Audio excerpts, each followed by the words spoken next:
እግዚአብሔር አምላክ የተባረከ ይሁን። ጌታን ስለዚህ ማለዳ እጅግ በጣም አድርጌ አመሰግናለሁ። እግዚአብሔር ረድቶን ዳግም ደግሞ በፊቱ የምንሆንበትን ይህንን ማለዳ ስለሰጠን የእግዚአብሔር ስም ብሩክ ይሁን። አጭር ጸሎት ከጸለይን በኋላ ከዛ ወደ ዕለቱ አገልግሎት እንሄዳለን። ሁላችንም እንጸልይ። አምላካችን እግዚአብሔር ሆይ በጌታ በኢየሱስ ክርስቶስ ስም ስለዚህ ማለዳ እናመሰግንሃለን። ወደህና ፈቅደ ደግሞ እግዚአብሔር ሆይ በዚህ ማለዳ በዚህ መልኩ በፊት እንድንሆን መልካም ፈቃድ ስለሆነ ጌታ ሆይ እኔንም ወገኖቼንም በያለንበት ጌታ ሆይ በፊት ለመሆን ይህንን መልካም ሐሳብ በልባችን ስላስቀመጥ እግዚአብሔር የዘላለም አምላክ በፊት እንድንሆን ስለፈቀድክልን ክብር ለስምህ ይሁን። ይሄ ማለዳ ፈጽሞ በስምህ የተባረከ ይሁን። የሚሆነው ሁሉ ለስምህ ክብር ይሁን።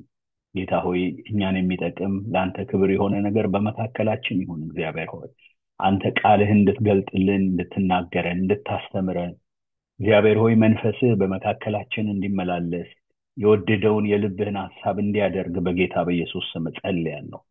ጌታ ሆይ በኢየሱስ ክርስቶስ ስም እኔም የምናገርበትን ያንተን ጥበብ እግዚአብሔር ሆይ በአንደበቴ እንድትናገር በልቤ እንድታስብ እግዚአብሔር ሆይ ሁሉ ማንነቴን እግዚአብሔር ሆይ በዚህ ሰዓትና በዚህ ጊዜ በፊት አቀርባለሁ። እግዚአብሔር የዘላለም አምላክ ይሄ ማለዳ ፈጽሞ በስም የተባረከ ይሁን።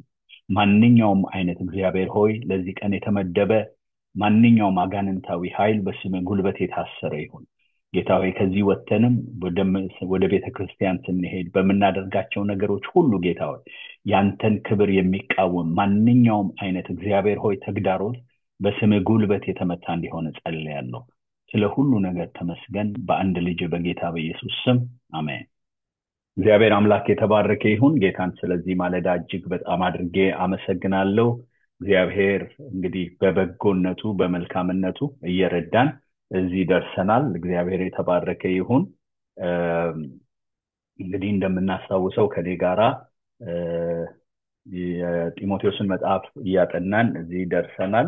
ዛሬ የሚኖረን ክፍል 21 ነው። ክፍል 21 ወይም ደግሞ 21ኛው ሳምንታችን የሚሆነው ያው በማስታወቂያ ለመላክ እንደሞከርኩት የሚሆነው ወይም ደግሞ የምናነሳው ሐሳብ ስለ መሪነትና ወይም ስለ አስተዳደር ይሆናል ማለት ነው። ጽድቅና ፍትህ ተኮር የሆነ መልካም አስተዳደር በሚል የእግዚአብሔርን ቃል ከአንደኛ ጢሞቴዎስ ምዕራፍ 5 ከቁጥር 17 እስከ 26 ያለውን ሐሳብ እንመለከታለን። ጳውሎስ በዚህ ክፍል ላይ እንግዲህ ከመጀመሪያው እንደተማርነው እግዚአብሔርን መምሰል ትኩረቱ ያደረገ ህይወት፣ አገልግሎት፣ ቤተክርስቲያን አላደል መሪ እንዲኖር እየጻፈ ለወጣቱ አገልጋይ ለጢሞቴዎስ እንደሆነ ከዚህ ክፍል ከጅማሬው ተረድተናል እና በዚህ ክፍልም የሚያነሳው አመራርና መሪ እግዚአብሔርን መምሰልን ተኮር ያደረገ ሊሆን ይገባል። የቤተክርስቲያን አመራር እግዚአብሔርን መምሰልን ዋናው ነገር ያደረገ ሊሆን ይገባል እና መሪም ደግሞ እግዚአብሔርን መምሰልን ዋና ያደረገ ሊሆን ይገባል በሚል ሐሳብ ከሚያነሳቸው ሐሳቦች መካከል የተወሰነውን ክፍል ነው ዛሬ የምንመለከተው። በዚህ ክፍል ላይ ተንተርሰን የሚቀጥለውን ጊዜ እንመለከታለን ማለት ነው። ቃሉን በማንበብ እጀምራለሁ። እንደዚህ ይላል: በመልካም የሚያስተዳድሩ ሽማግሌዎች ይልቁንም በመስበክና በማስተማር የሚደክሙት እጥፍ ክብር ይገባቸዋል። መጽሐፍ የሚያበራየውን በሬ አፉን አትሰርድ፣ ደግሞ ለሰራተኛ ደሞዝ ይገባዋል ይላልና። ከሁለት ወይም ከሶስት ምስክር በቀር በሽማግሌ ላይ ክስ አትቀበል። ሌሎች ደግሞ እንዲፈሩ ኃጢአትን የሚሰሩትን በሁሉ ፊት ገስጻቸው። አንድስ እንኳን በአድሎ ሳታደርግ እነዚህን ያለ መዘንበል እንድትጠብቅ በእግዚአብሔር እና በጌታ በኢየሱስ ክርስቶስ በተመረጡትም መላእክት ፊት እመክርሃለሁ። በማንም ላይ ፈጥነህ እጅህን አትጫን። በሌሎች ኃጢአት አትተባበር። ራስህን በንጽህና ጠብቅ። ስለ ሆድህና ስለ በሽታ ብዛት ጥቂት የወይን ጠጅ ጠጣ እንጂ ወደፊት ውሃ ብቻ አትጠጣ። የአንዳንዶች ሰዎች ኃጢአት የተገለጠ ነው፣ ፍርድንም ያመለክታል። ሌሎችን ግን ይከተላቸዋል። እንዲሁም መልካም ስራ ደግሞ የተገለጠ ነው፣ ያልተገለጠም ከሆነ ሊሰወር አይችልም ብሎ ጳውሎስ በዚህ ክፍል ይናገራል ማለት ነው። እና ጳውሎስ ለወጣቱ መጋቢ ምሳሌነት ያለበት እግዚአብሔርን መምሰል ትኩረት ያደረገ መልካም አስተዳደርን እንዲለማመድ የተሰጡ ምክሮች ናቸው እና ቤተክርስቲያን ውስጥ ከየትኛውም ቦታ በበለጠ ሁኔታ በተሻለ ሁኔታ አለ አይደል ፍትህና ጽድቅ ተኮር የሆነ አመራር ሊኖር የሚገባበት ቦታ ካለ ቤተክርስቲያን ነው አለ አይደል ከመንግስት ይሄንን ከመጠበቃችን በፊት ከቤተክርስቲያን ይሄ መገኘት አለበት ምክንያቱም መገኛው ቦታው ስለሆነ ማለት ነው ስለ ጽድቅና ስለ ፍትህ የምናወራው አለ አይደል የሚወራው ከቤተክርስቲያን ውጪ መሆን የለበትም ቤተክርስቲያን ነች የዚህ ባለቤት ከቤተክርስቲያን ያለፈው ነው አለ አይደል ትውልዱን ኢምፓክት ያደረገ ወደ ቤተ መንግስት ወደ ተለያዩ ስፍራዎች መሄድ ያለበት ስለዚህ ከእናት ቦታው ጽድቅና ፍትህ መጥፋት የለበትም እና እግዚአብሔርን መምሰል ብለህ ስታስብ ከመሪነትም አንፃር ማሰብ አለብህ ብሎ ከመሪነት አንፃር ሊሆን ስለሚገባው ነገር ጳውሎስ በዚህ ስፍራ ይነግረዋል ማለት ነው በአንዲት አጥቢያ ቤተክርስቲያን ትክክለኛ አመራርና መልካም አስተዳደር እንዲኖር ሁለት ወሳኝ ነገሮች አሉ በአንዲት አጥቢያ ቤተክርስቲያን ትክክለኛ አመራርና መልካም አስተዳደር እንዲኖር ሁለት ወሳኝ ነገሮች አሉ ምንድናቸው እነዛ ወሳኝ ነገሮች የመጀመሪያው መሪ ነው ከእግዚአብሔር የተሰጠ መሪ የእግዚአብሔር ሐሳብ በልቡ የነገሰ መሪ የእግዚአብሔርን ፈቃድና ሐሳብ አድርጎ ለማለፍ በዚህ ህይወቱን የሰጠ መሪ ካለ በዛች ቤተክርስቲያን ውስጥ መልካም አስተዳደር ለመኖር አንድ ትልቅ ግራውንድ ነው ማለት ነው እና ስለዚህ መሪ ዋና ነገር ነው መሪው በዚህ መልኩ ባልሆነበት ቦታ ላይ የእግዚአብሔርን አላደ ጽድቅና ፍትህ ተኮር የሆነ እግዚአብሔርን መምሰል ላይ ያተኮረ መሪነት ይኖራል ብሎ ማሰብ በጣም ዘበት ነው የሚሆነው የማይሆን ነገር ነው የሚሆነው ስለዚህ መሪ በጣም ወሳኝ ነው ከመሪነት ባለፈ ደግሞ ከመሪ ጋራ ባልተናነሰ መልኩ ደግሞ በጣም አስፈላጊ ሁለተኛው ነገር በአንዲት አጥቢያ ቤተክርስቲያን ትክክለኛ አመራርና መልካም አስተዳደር እንዲኖር የሚያስፈልገው ሌላው ሁለተኛው ነገር የአመራር ስርዓት ነው ሊደርሺፕ ስታይሉ በጣም ወሳኝ መሆን አለበት የአመራር ስርዓቱ በተበላሸበት ምንም እንኳን ትክክለኛ መሪ ቢቀመጥም እንኳን ስርዓቱ ወይም ደግሞ አደራረቡ በጣም ስለሚይዘውና መስራት ስለማይችል ያ ሰው ከውስጡ ካለው ነገር ሲቆጠብና እንደፈለገው ተለቆ የእግዚአብሔርን ሐሳብና ፈቃድ ማድረግ ሲቸገር እንመለከታለን ማለት ነው ስለዚህ በአንዲት አጥቢያ ቤተክርስቲያን ውስጥ መሪና የአመራር ስርዓት በጣም ወሳኝ ነገር ነው ቤተክርስቲያኗን ከአንድ ቦታ አንስቶ ወደ አንድ ቦታ የሚወስድ የማድረስ አቅም ያላቸው ሁለት ነገሮች ምንድናቸው ተብሎ ከተባለ እነዚህ ነገሮች ናቸውና ጳውሎስ ከነዚህ ነገሮች ተነስቶ ስለ አመራርም ደግሞ ስለ መሪም በዚህ ስፍራ ላይ እግዚአብሔርን ተኮር ወይም ደግሞ ጽድቅና ፍትህ ተኮር ሊሆን ይገባል መሪም ጽድቅና ፍትህ ተኮር ሊሆን ይገባል የአመራር ስርዓቱም በቤተክርስቲያን ውስጥ ጽድቅና ፍትህ ተኮር ሊሆን ይገባል ብሎ ሲናገር እንመለከታለን ማለት ነው ታዲያ አሁን ጥያቄው በአጥቢያ ቤተክርስቲያን ውስጥ መልካም አስተዳደር እንዲኖር ምን እናድርግ አላደል መልካም አስተዳደርን የማይፈልግ ሰው የለም ሁላችን መልካም የሆነ አስተዳደር በቤተክርስቲያንም ሆነ በመንግስት ደረጃ እንዲኖር የሁልጊዜ ጸሎታችን ነው የሁልጊዜ ልመናችንም ነው እና መልካም አስተዳደር በሌለበት ቦታ ላይ ነገሮች ፍሎ ማድረግ እግዚአብሔር የሆነው ነገር እንደሚገባ መትመም አይችልም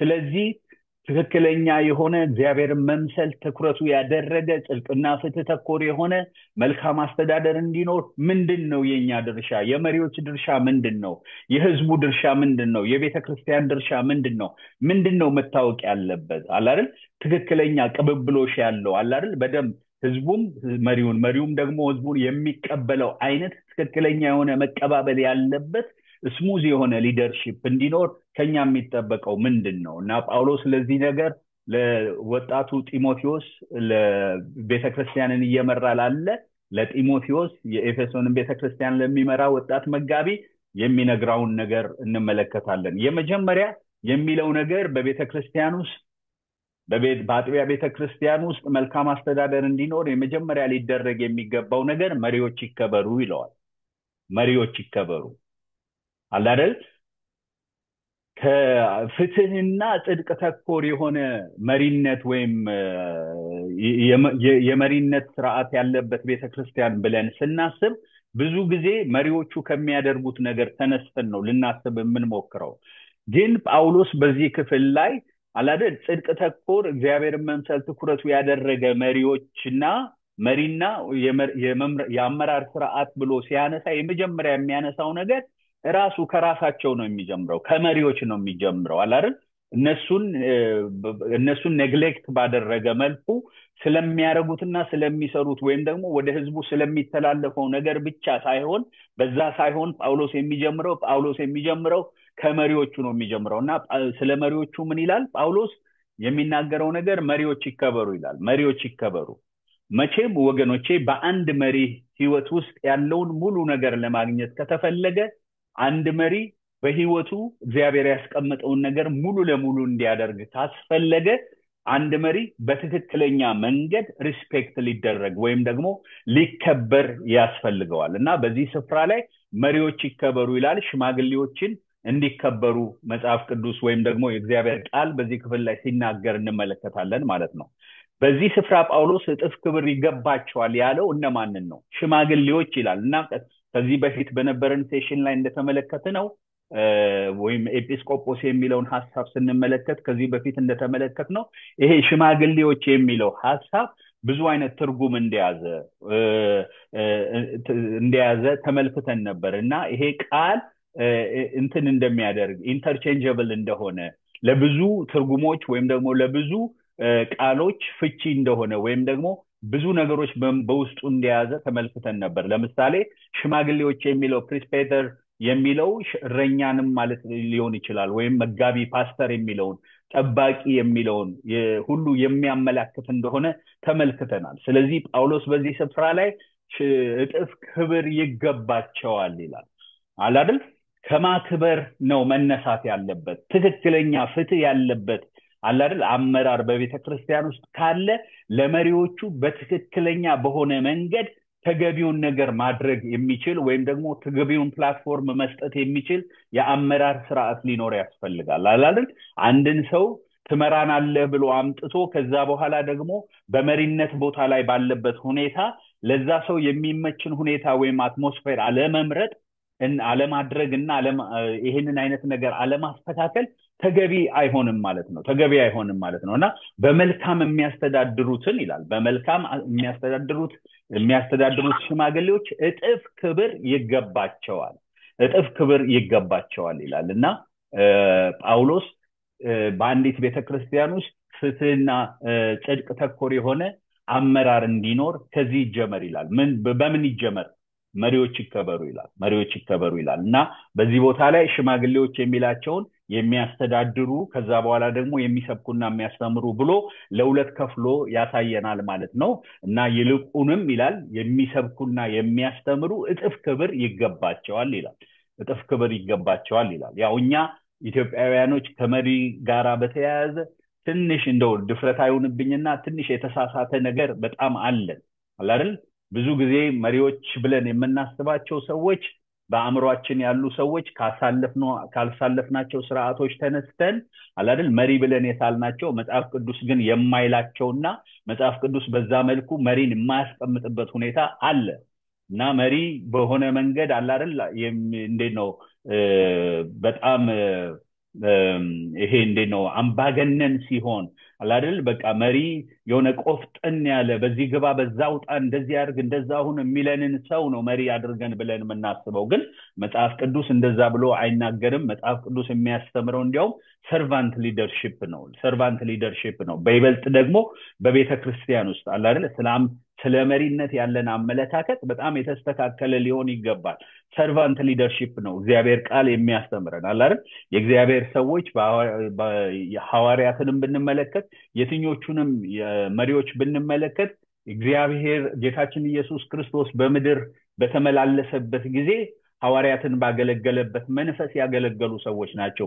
ዝቅ ያሉ አይደል እግር ያጠቡ አይደል ከህዝብ ጋራ የተራቡ አብረው የተሰደዱ እንደዚህ አይነት መሪዎች ነው የምንመለከተው። ስለዚህ ሰርቫንት ሊደርሺፕ ስለዚህ ሁሉ ጊዜ መሪዎች ብለን ስናስብ ከኛ ጋራ ብዙ የሚሆኑ ሰዎች ስለሆኑ ይልቁንም እነዚህ ሰርቫንት ሊደርሺፖች አይደል ራሳቸውን የሰጡ ራሳቸውን ወደ ታች ያደረጉ ስለሆኑ እነሱን ወደ መናቅ ውስጥ መግባት በጣም ፖሲቢሊቲ ያለው ቤተክርስቲያን ውስጥ አይደል አገልጋይ ራሱን ዝቅ አድርጎ ላገልግላችሁ ብሎ ራሱን በሰጠበት ልክ ወደ ታች ዝቅ ሲል ያ ሰው ዝቅ ከማለቱ ተነስቶ ያንን ሰው የመናቅ ነገር ሊፈጠር ይችላልና የመጀመሪያው ጳውሎስ የሚለው አይደል አገልጋዮች ከመናቅ ሊከበሩ ይገባል ብሎ ሲናገር እንመለከታለን እና እጥፍ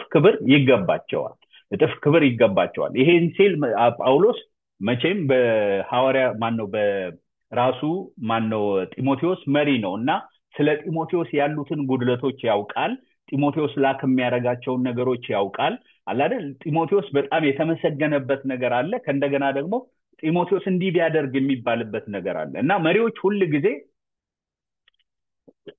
ሙሉ አይደሉም ሙሉነትን ከመሪዎች መጠበቅ የለብንም አይደል ጉድለት ሊኖር ይችላል ማየት የማይችሉት ያልታያቸው ያልገባቸው ነገርና እኛ በመንፈልገው ያልመጡበት ሁኔታ ሊኖር ይችላል ግን ያም ቢሆን ግን መሪ ሊከበር ይገባዋል ብሎ ጳውሎስ በዚህ ስፍራ ላይ ሲናገር እንመለከታለን elders who direct the affairs of the church well በትክክለኛ መንገድ የሚያገለግሉትን አይደል ስለ አገልግሎታቸው ነገሩን በትክክል ስለመፈጸማቸው ሊከበሩ ይገባል አይደል ስለ ፐርሰናሊቲያቸው አይደለም እንወዳቸዋለን እንጠላቸዋለን አይደል የሆኑ የምትወዷቸው ሰዎች አሉ የምትጠሏቸው ሰዎች ማለት መጥላት እንኳን የክርስቲያን ነገር ባይሆንም ግን ለአንዳንድ ሰዎች በጣም ቀና የሆነ አመለካከት አለን ለአንዳንድ ሰዎች ደግሞ ምን እንደሆነ ባናውቅም ግን ውስጣችን የሆነ ሪዘርቭ የሚሆንበት ጉዳይ አለ እና ግን ያ ሁሉ ቢሆንም ነገር ግን እነዚህ ሰዎች ሊከበሩ የሚገቡ ከኛ ጋር ባላቸው ግንኙነት ብቻ ሳይሆን የቤተክርስቲያንን ስርዓትና አደራረግ በትክክል በመፈጸማቸው ነው elders who direct the affairs of the church well needs to be respected ነው የእግዚአብሔር ቃል የሚለው ማለት ነው ስለዚህ በከዚህ የተነሳ ጳውሎስ የመጀመሪያው ፍትህ በቤተክርስቲያን እንዲኖር ካስፈለገ ጽድቅ ተኮር የሆነ አመራር እንዲኖር ካስፈለገ መሪዎች ይከበሩ ይላል በመልካም የሚያስተዳድሩ ሽማግሌዎች ይልቁንም በመስበክና በማስተማር የሚደክሙትን እጥፍ ክብር ይገባቸዋል ይላል ለምን እናክብራቸው ጳውሎስ ይህንን ሲል በባዶ አይደለም ማለት ምክንያት አለው መጽሐፍ ቅዱስ በአጠቃላይ መሪዎችን ስለማክበር የሚናገረው ነገር አለ ልናከብራቸው የሚገባው ለምንድን ነው የመጀመሪያው መርጠንና ጸልየን የተቀበልናቸው አገልጋዮች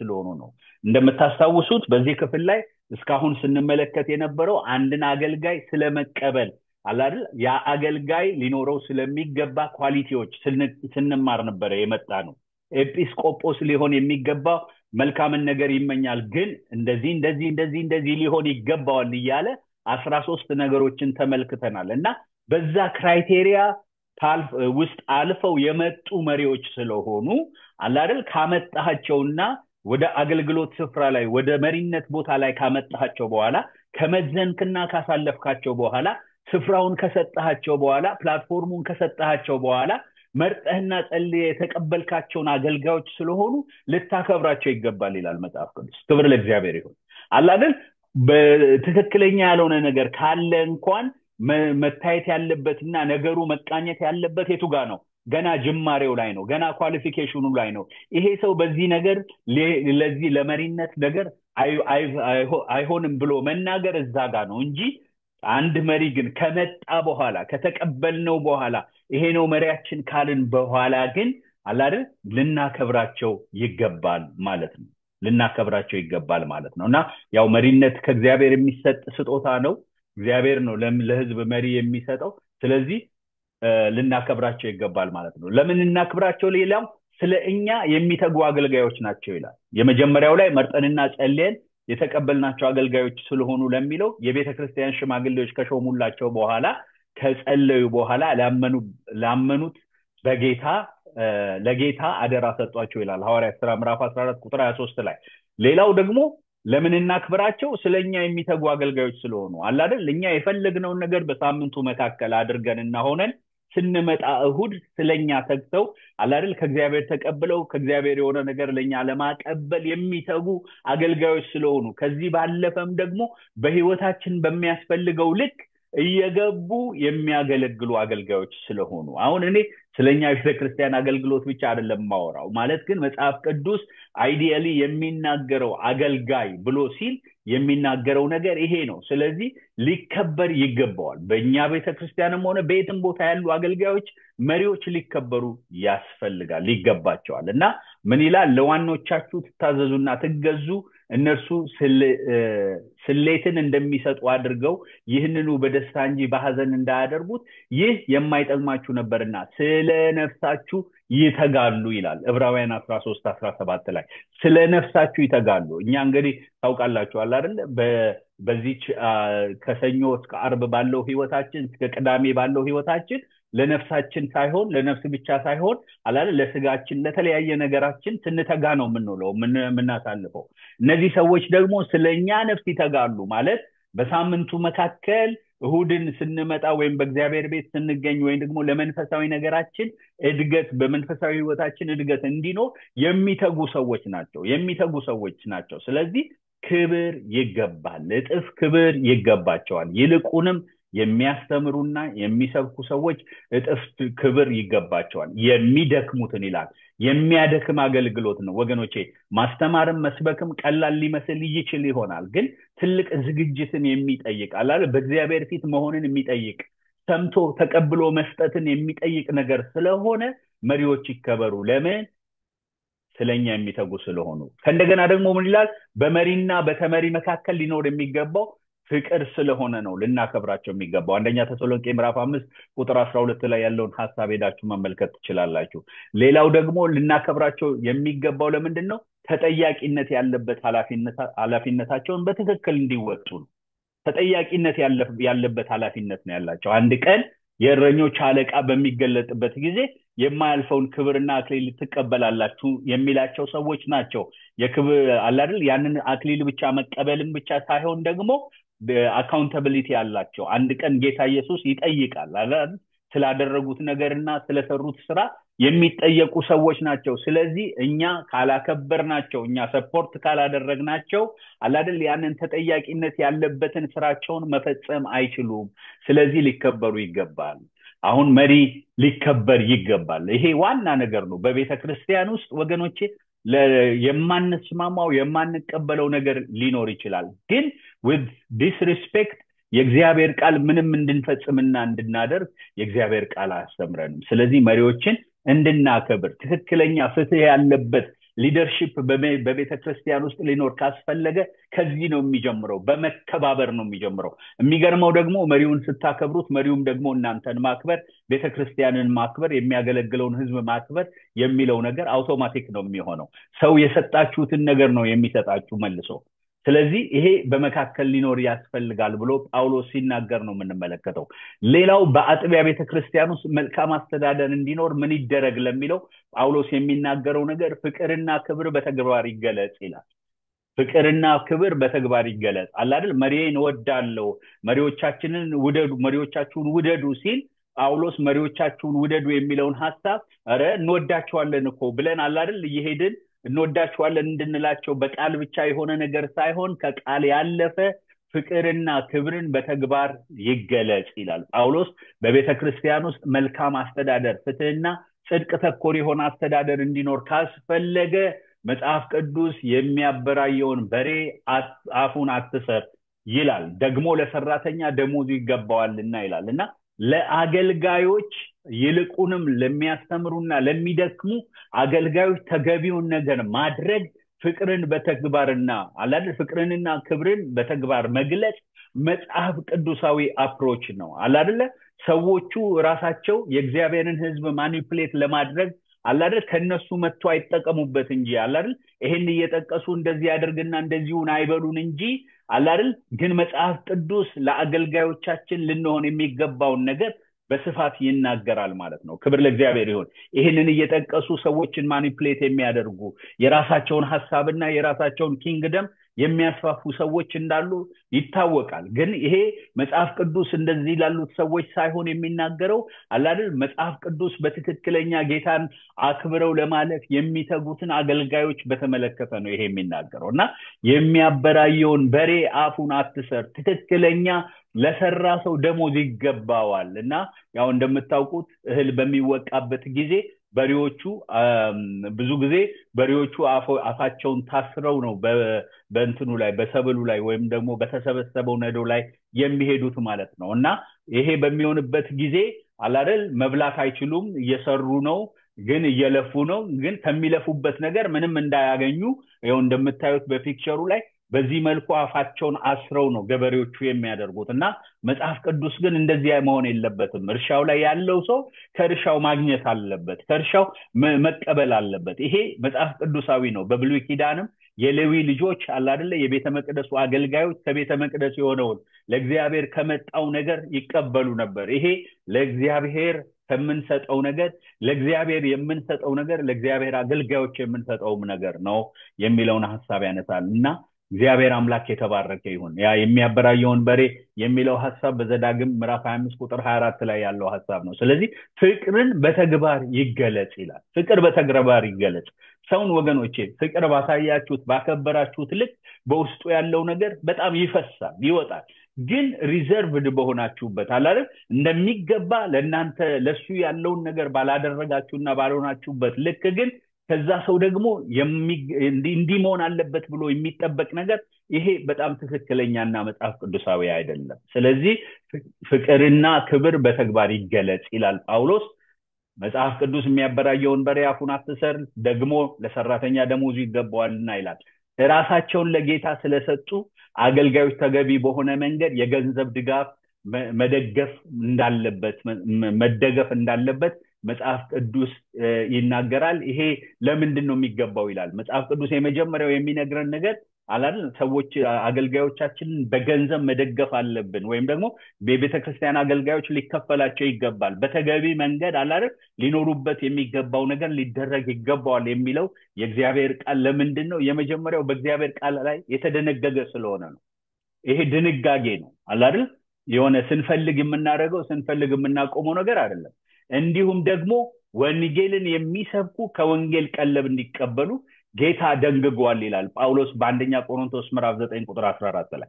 ድንጋጌ ነው። ወደድንም ጠላንም አለ አይደለ የምንቀበለው የማንቀበለውም ነገር ይሁን ግን ሊደረግ ሊሆን የሚገባው ነገር ነው። ሁለተኛው ለድካማቸው ዋጋ መስጠት ተገቢምና መጽሐፍ ቅዱሳዊ ስለሆነ ነው።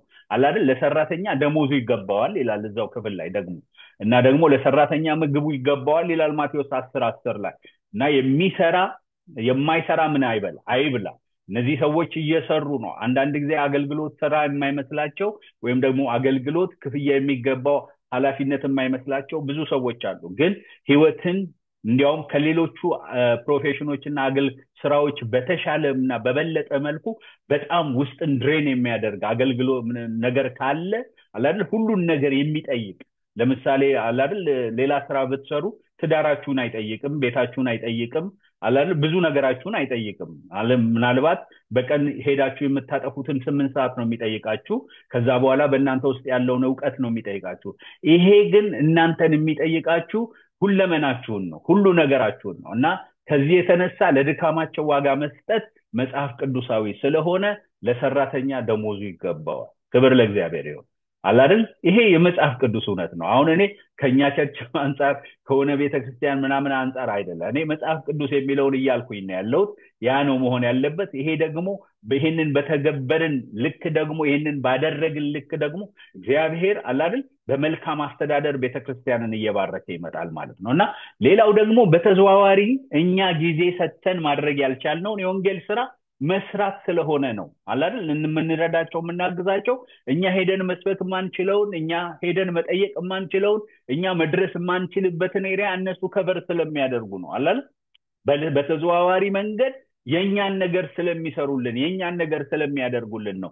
ሄዳችሁ ፊልጵስዩስ 4:17 ላይ ያለውን ሐሳብ ከዚህ የተነሳ ያለውን ሐሳብ ሄዳችሁ መመልከት ትችላላችሁ ማለት ነው። ሐሳባቸው ሳይከፈል ትኩረታቸው ቃሉና ጸሎት ላይ እንዲሆን ነው። ታሳውሳላችሁ ሐዋርያት ሥራ ምዕራፍ 6 ቁጥር 3 ላይ እኛ ለቃሉ እንተጋለን ለዚህ ነገር ሌሎች ሰዎችን ምረጡ አሉ። በተመሳሳይ መንገድ ወገኖቼ ለቃሉና ለጸሎት የሚተጉ ሰዎች ስለሆኑ እነዚህ ሰዎች ሐሳባቸው እንዳይከፈል አይደል በሚያደርጉት ነገር ሁለት ልብ እንዳይኖራቸው በዚህ በኩል የሚጠይቃቸው የሚጠራቸው ሌላ ነገር እንዳይኖር በዚህ በኩል ደግሞ የኛ አገልግሎትና የሰጠናቸው ኃላፊነት እንዳይጎትታቸውና በሁለት መካከል እንዳይሆኑ ለነዚህ ሰዎች ተገቢው ነገር ሊደረግ ያስፈልጋል ፍቅርና ክብር በተግባር ይገለጽ ይላል ጳውሎስ በሶስተኛ ደረጃ በአጥቢያ ቤተክርስቲያን ውስጥ መልካም አስተዳደር እንዲኖር ምን ይደረግ ይላል መጽሐፍ ቅዱስ በጣም ደስ የሚለኝ እኔ ሁሉ ጊዜ አንደኛውን ጎን ብቻ የሚናገር ሐሳብ አይደለም ብዙ ጊዜ መጽሐፍ ቅዱስ የሚናገረው አለ ዌል ባላንስድ ነው ሁሉ ኦል ራውንድድ ነው ሁሉንም ዙሪያውን በሙሉ ነው የሚናገረውና ምን ይላል መልካም አስተዳደርና ፍትህ ተኮር የሆነ ጽድቅ ተኮር የሆነ እግዚአብሔር መምሰል ያለበት መልካም አስተዳደር እንዲኖር ምን ይደረግ መታረም የሚገባቸው መሪዎች ይታረሙ ይላል መታረም የሚገባቸው መሪዎች ይታረሙ ከሁለት ወይም ከሶስት ምስክር በቀር ሽማግሌ ላይ ክስ አትቀበል ሌሎች ደግሞ እንዲፈሩ ኃጢአት የሚሰሩትን በሁሉ ፊት ገስጻቸው ይላል እና አላደል አክብራቸው የሚገባውን ነገር አድርግላቸው አላደል ተንከባከባቸው ከእግዚአብሔር ተቀብለው ለአንተ የሚያደርጉ ናቸው ብሎ አላደል ልቅ በሆነ መንገድ የለቀቃቸው ሰዎች አይደሉም መሪዎች ሁሉ ጊዜ መሪ ወገኖቼ ሊደረግለት የሚገባው ነገር ይደረግለት ግን at the same time accountability አለ ተጠያቂነት አለ ቤተክርስቲያን ውስጥ አመራር ተጠያቂነት ሊኖረው ያስፈልጋል አይደል የፈለጉትን ያደረጉ መሪዎች ሊመሩ ወይም ደግሞ የፈለጉትን የልባቸውን ሐሳብ እንዲያደርጉና የፈለጉትን ነገር እንዲሰሩ መጽሐፍ ቅዱስ ይሄንን አያደፋፈርም ስለዚህ ጥፋታቸው የተረጋገጠ ይሁን የመጀመሪያው የሚለው ነገር ጥፋታቸው የተረጋገጠ ይሁን አይደል ከመገሰጽ በፊት ገስጻቸው አይደል ኃጢአት የሚሰሩትን እንዲያውም በሁሉ ፊት ገስጻቸው ግን ጥፋታቸው የተረጋገጠ ይሁን ለዛ ነው ከሁለት ወይም ከሶስት ምስክር በቀር በሽማግሌ ላይ ክስ አትቀበል በሚያገለግሉ ሰዎች ላይ ምንም ነገር ከማድረግ በፊት ሜክ ሹር ሁን ጥፋታቸው የተረጋገጠ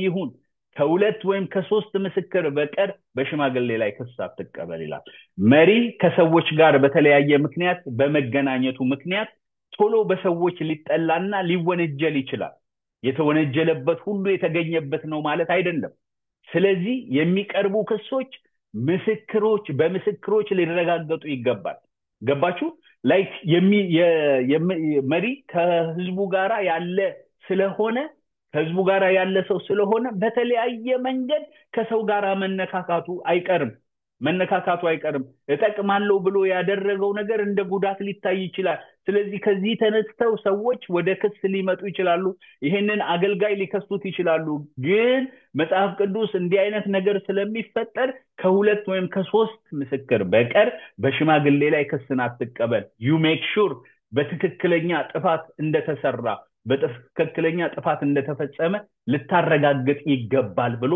በዚህ ክፍል ላይ ሲናገር እንመለከተዋለን እንጂ መታረም የሚገባቸው ይታረሙ ልክ አይደል አክብሯቸው እንዲያደርጉላቸው በሚልበት በዛ ቶን ጳውሎስ መታረም የሚገባቸው ደግሞ ይታረሙ ይላል ዌል ባላንስድ አይደል አገልጋይ ከመስመር ሲወጣና እግዚአብሔራዊ ያልሆነ ነገር በህይወቱ ሲታይ ሊደረግ የሚገባው ነገር ሊደረግ ያስፈልገዋል ይላል አካውንታቢሊቲ አለ በቤተክርስቲያን ውስጥ ይሄ ሊኖር ያስፈልጋል ይላል ሐሰተኛ ክሶችን አትቀበል ያው በመሪዎች ላይ እንደዚህ አይነት ነገር የተለመደ ነው ሐሰተኛ የሆነ ክሶች ይመጣሉ ከሁለት ወይም ከሶስት ምስክር በቀር በሽማግሌ ላይ ክስ አትቀበል አንዳንዴ የማንቀበላቸው ሰዎች በሆነ ነገር ሲከሱን እውነትን ለማረጋገጥ ከመሞከር ይልቅ ነገሩን ተቀብለን ሳናጣራ ወደ ፍርድ እንሄዳለን እና ይሄ አይሁን ወደ ፍርድ አትሄድ ነው የሚለው እና ጳውሎስ ሌላው የሚሰጠው ምክንያት ደግሞ ምንድነው ኃጢአት የሰሩትን ወይም ያጠፉበትን በሁሉ ፊት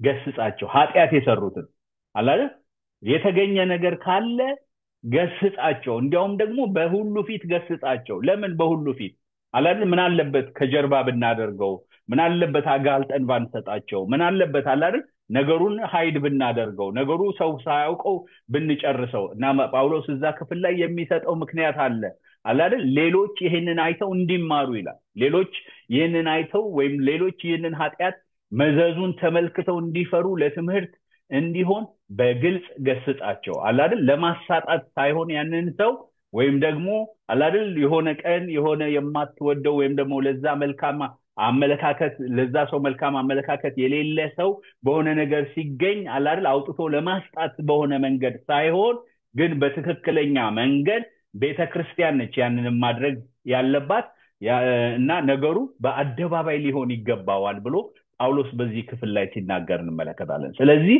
መታረም የሚገባቸው መሪዎች ይታረሙ አይደል ለዚህ ለወጣት መሪ እያስታጠቀው ነው ነገ ከነጎዲያ ቤተክርስቲያኑን ተመልሶ ሲያገለግል ምን ማድረግ እንዳለበት እንዴት መምራት እንዳለበት እንዲያውቅ እየረዳው ነው የምንመለከተው ማለት ነው በአራተኛ ደረጃ በአጥቢያ ቤተክርስቲያን ውስጥ መልካም አስተዳደር እንዲኖር ምን እናደርግ በአጥቢያ ቤተክርስቲያን ውስጥ መልካም አስተዳደር እንዲኖር ምን እናደርግ ጳውሎስ በዛ ክፍል ላይ የሚናገረውና የሚሰጠው ነገር አለ ከመሪዎች ባለፈ ደግሞ ይሄ ደግሞ ስለ ሲስተሙ ወይም ደግሞ ስለ አስተዳደራዊ መዋቅሩ የሚናገር ይመስላል በዛ አይነት መልከታ የሚያነሳው ነገር እንደሆነ ለመመልከት እንችላለን የመጀመሪያ የሚናገረው ነገር ምንድነው ጳውሎስ ትክክለኛ የሆነ ፍትህ ያለበት አገልግሎትና መሪነት እንዲኖር ከአድሎና ከፍርድ የጸዳ አመራር ይኑር ይላል ከአድሎና ከፍርድ የጸዳ አመራር ይኑር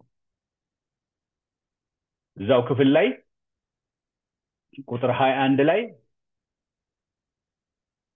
አንድን እንኳን ባድሎ ሳታደርግ እነዚህን ያለ መዘንበል እንድትጠብቅ በእግዚአብሔርና በጌታ በኢየሱስ ክርስቶስ በተመረጡት መላእክት ፊት እመክርሃለሁ ማንም ላይ ፈጥነ እጅህን አትጫን በሌሎችም ኃጢያት አትተባበር ራስህን በንጽህና ጠብቅ ይላል ክብር ለእግዚአብሔር ይሁን መልካም አስተዳደር ያለው አመራርና መሪ እንዲኖር ካስፈለገ ከአድሎና ከፍርድ የጸዳ አመራር ሊኖር ያስፈልጋል ይላል ጳውሎስ መልካም አስተዳደር የሰፈነበት ወይም ይሄንን ለማስፈን የተነሳ መሪ የመጀመሪያ ነገሩ አያዳላም ይልቁንም በእግዚአብሔር ቤት ውስጥ ይሄ በጣም አጸያፊና ተገቢ ያልሆነ ነገር ነው እግዚአብሔር አንድ መልክ ለሁሉ ያለ እኩልነት የእግዚአብሔር አንድ መልክ ለሁሉ ያለ እኩልነት ነው እግዚአብሔር አያዳላም ፊትን አይቶ አያዳላም አይደል እግዚአብሔር መምሰል ስንል እግዚአብሔር ማንን ይመስላል ከተባለ እግዚአብሔር ለሰው ሁሉ ልጅ አንድ አይነት መልክ አለው አንድ አይነት ፊት አለው አንድ አይነት አቀባበል አለው አንድ አይነት ፍቅር አለው ብለን ነው ስለ እግዚአብሔር የምናምነው ይህ ደግሞ ጻድቅ በነገሮቹ ሁሉ መሆኑን አመልካች ነው እግዚአብሔርን ጻድቅ ብለን ስንለው ለሁላችን አንድ ስለሆነ ነው ለሁላችን እኩል ስለሆነ ነው እግዚአብሔር የሰውን ፊት አይቶ ምን አይልም አያዳላም ይላል በገላትያ 2:6 ላይ ስለዚህ ይሄንን እግዚአብሔርን የሚያገለግል መሪ የመጀመሪያ ሊያደርግ የሚያስፈልገው ነገር ከአድሎና ከፍርድ የጸዳ አመራር እንዲኖር ማዳላት የሚሉት ነገር ከመሪነት ህይወት ውስጥ ሊወገድ ያስፈልጋል እና ጳውሎስ ለጢሞቴዎስ አይደል በአድሎ ምንም እንዳታደርግ በቤተክርስቲያን ውስጥ በአድሎ ምንም እንዳታደርግ አይደል አንዳንዴ የምናደላላቸው ሰዎች አሉ አይደል የምንወዳቸው የምንቀበላቸው ካሉት መካከል ይሄኛው የምንለው ሰው አለ ግን እንደዛ ሊሆን አይገባም በትክክል ለሁሉም ፌር የሆነ እኩል የሆነ አፕሮች እኩል የሆነ ነገር ላይኖር ያስፈልጋል አይደል ፌቨራይት ልጅ በእግዚአብሔር ቤት ውስጥ የለም ሁላችን እኩል ነን ሁላችን የእግዚአብሔር ልጆች ነን እግዚአብሔር የመጀመሪያ ልጅ የለውም ሁለተኛ ልጅ የለውም እግዚአብሔር ሁላችንም የእግዚአብሔር ልጆች ነን የክርስቶስ ኢየሱስ ወንድሞች ተብለናል ሁላችንም በዚህ መልኩ ነው እግዚአብሔር የሚያውቀን እንጂ አንዱን ካንዱ ለይቶ የሚያውቅበት እይታ ወይም የሚመለከትበት እይታ የለም ስለዚህ አድሎ ይወገድ አድሎ ባለበት ሁኔታ ወገኖቼ መልካም አስተዳደር የለም ጽድቅና ፍትህ ተኮር የሆነ ነገር ማድረግ አይቻልም አድሎ ሊወገድ ያስፈልጋል ይለናል ሌላው በችኮላ ፍርድና ብያኔ አትስጥ ይለዋል ከአድሎና ከፍርድ የጸዳ አመራር ይኑር ይለዋልና ይሄ መልካም አስተዳደር እንዲሰፍን በቤተክርስቲያን ውስጥ በችኮላ የፍርድ ብያኔ ማንንም ላይ አትስጥ ይለዋል አይደል እኛ ፈርስት ሰርቭ ነን አንዳንድ ጊዜ አይደለ ልክ የሰማነው ነገር የመጀመሪያ መጥቶ የሆነ ነገር የነገረን ሰው ለዛ ሰው ነው የምናደለው አይደል እንዲያውም አሁን ሰዎች እየተማሩ እየመጡ ኦኬ ያኛውንም እስከምንሰማ ድረስ ምንም ማለት አንችልም ይላሉ። ይሄ በጣም ትክክለኛ አካሄድ ነው አይደል? የመጣልንን መጀመሪያ የሰማነው ሰው ትክክል ነው ማለት አይደለም አይደል? ስለዚህ በችኮላ ፍርድን እና ብያኔን ምን በል አትበል፣ አትስጥ። የአንዳንድ ሰዎች ኃጢአት የተገለጠ ነው፣ ፍርድንም ያመለክታል፣ ሌሎች ግን ይከተላቸዋል ይላል አይደል? አንዳንድ ጊዜ ሰዎች ፊት ለፊት የሆነ በደንብ ምንም ሰርች የማያስፈልገው የሚታይ ነገር በሰዎች ህይወት ውስጥ ልታገኝ ትችላለህ። አንዳንዴ ደግሞ የተሰወረ ነገር አለ፣ ግን ተሰውሮ የሚቀር ነገር ግን የለም፣ ወደ አደባባይ መውጣቱ አይቀርም። ስለዚህ በችኮላ የፍርድ ብያኔ አትስጥ ይለዋል። ክብር ለእግዚአብሔር ይሁን። ፈጥነህ እጅህን በማንም ላይ አትጫን፣ በሌሎች ኃጢአት ምን አትበል፣ አትተባበር ይለዋል። ከኃጢአት ጋራ ምን አትበል፣ አትተባበር። ወገኖቼ መሪ የቱ ጋር ነው መውደቅ የሚጀምረው ብላችሁ ካላችሁ የሆነ ከእግዚአብሔር ካልሆነ ሐሳብ ጋር መተባበር የጀመረ ቀን አይደል? የዛኑ ቀን ነገሩ ፍሬ አፍርቶ አይደል አደባባይ ላይ ወጣ ይችላል። ግን የዛን ቀን ከኃጢአት ጋራ አይደል ድርድር ውስጥ የገባበትና አይደል ያን ኃጢአት ብሎ ማለት ያቃተው ቀን ከዛ ጋራ የተባበረ ቀን ያን ቀን የመሪ ውድቀት እዛ ጋር ይጀምራል ማለት ነው። ስለዚህ ጳውሎስ ከአድሎና ከፍርድ የጸዳ አመራር ይኑር ይለዋል። ክብር ለእግዚአብሔር ይሁን።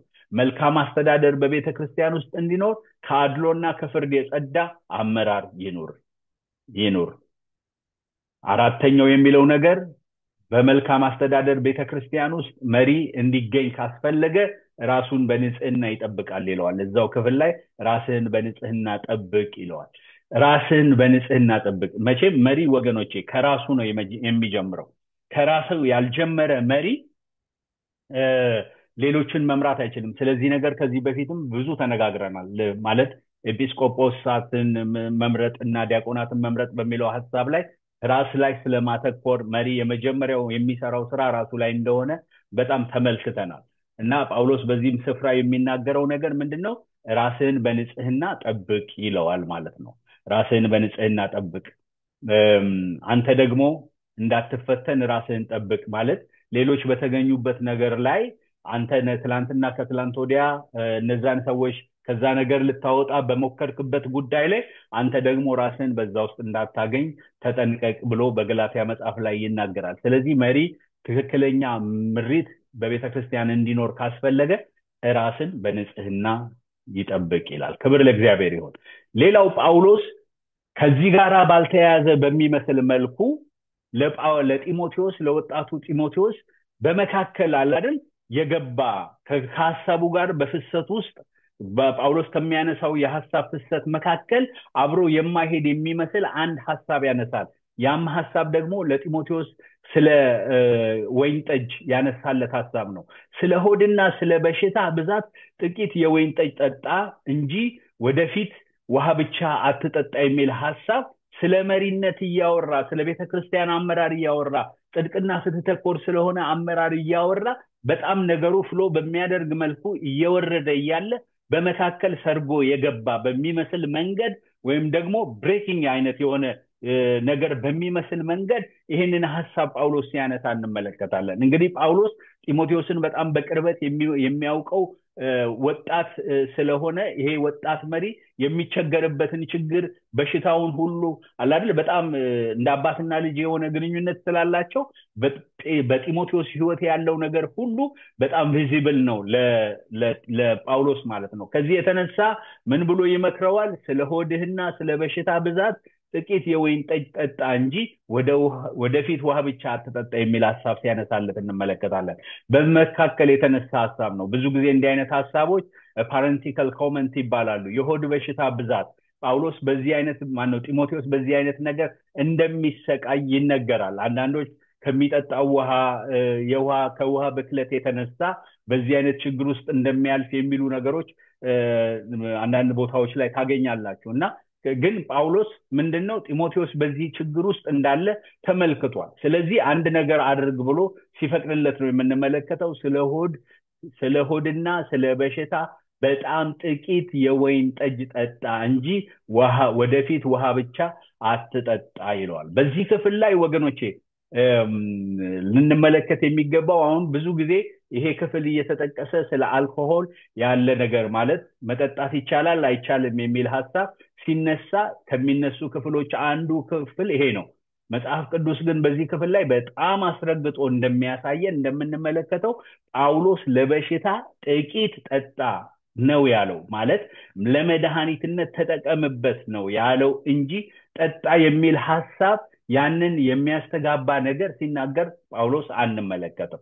ያው እንደምታውቁት ብዙ ፋርማኮሎጂ የምታውቁ ሰዎች ብዙ መድኃኒቶች የሚቀመሙት አንድም ከምንድነው ከአልኮሆል ነው አላልደን አልኮሆል የሌለባቸው መድኃኒቶች በጣም ጥቂቶች ናቸው። በይበልጥ ደግሞ አሁን እነዚህ ሲረፖች ለጉንፋን ለተለያዩ ነገሮች ለሆድም የምንጠቀምባቸው ሲረፖች በሙሉ በውስጣቸው የአልኮሆል ኮንቴንት አለ። ስለዚህ ለመድኃኒትነት ያስፈልጋል ማለት ነው። ባይ ዘ ዌይ በምድር ላይ የተፈጠሩ ነገሮች ሁሉ እግዚአብሔር በዓላማ ነው የፈጠራቸው። ድራግም ቢሆን በዓላማ ነው የተፈጠረው። ከድራግ የሚሰሩ በጣም ብዙ መድኃኒቶች አሉ። እግዚአብሔር ለዛ ፐርፐዝ ነው የሰጠው። ግን ማንኛውም ነገር ከፐርፐዙ አውጥተን አላደል አቢውስ ስናደርገው እዛ ጋር ነው ስህተት የሚፈጠረው እና በዚህም ክፍል ላይ ጠጡ የሚል ላይሰንስ የሚሰጥበት ጳውሎስ አላደል አልኮሆልን መጠጣት የሚለውን ሐሳብ ላይሰንስ የሚሰጥበትና ከዛ ነገር ጋር አግሪ የሚያደርግበት ነገር ሳይሆን ግን ለሆድ በሽታ ከሆነ ይላል። እንግዲህ ለበሽታ የምንወስዳቸው መድኃኒቶች አስቧቸው። አሁን እና አድቪል እና ታይለኖል እንደዚህ የሆነ ራሴን አመመኝ ምናምን ብለን የምንወስዳቸው አሉ አይደል?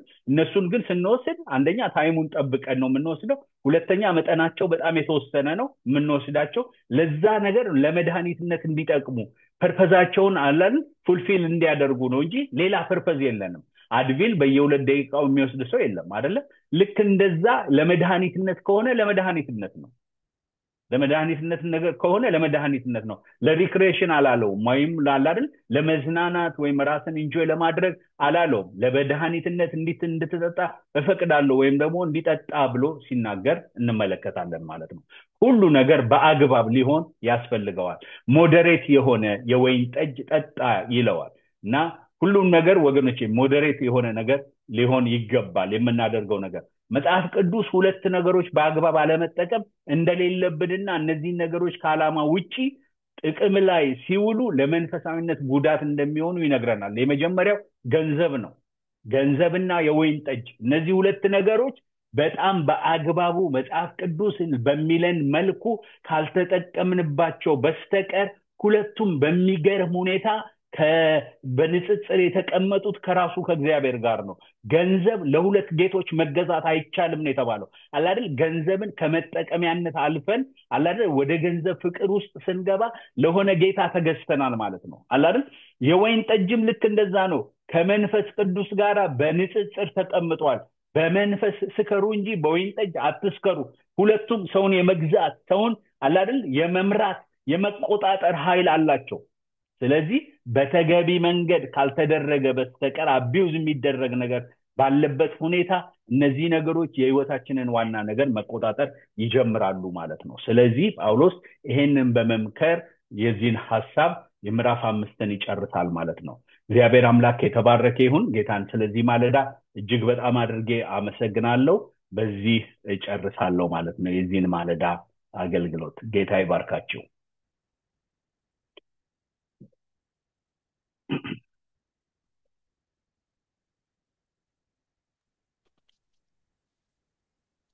ጌታ ይባርክህ አላዛር። የተባረክ አሜን አሜን። ተባረኩ።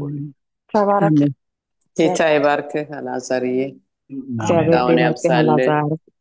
አሜን። ተባረኩ። ተባረክ አላዛር። አሜን። ተባረኩ። መልካም ቀን ይሁንልህ አላዛር። ቢብለስ። እሺ። አሜን አሜን። ጌታ ይባርክህ አላዛር ሻዬ።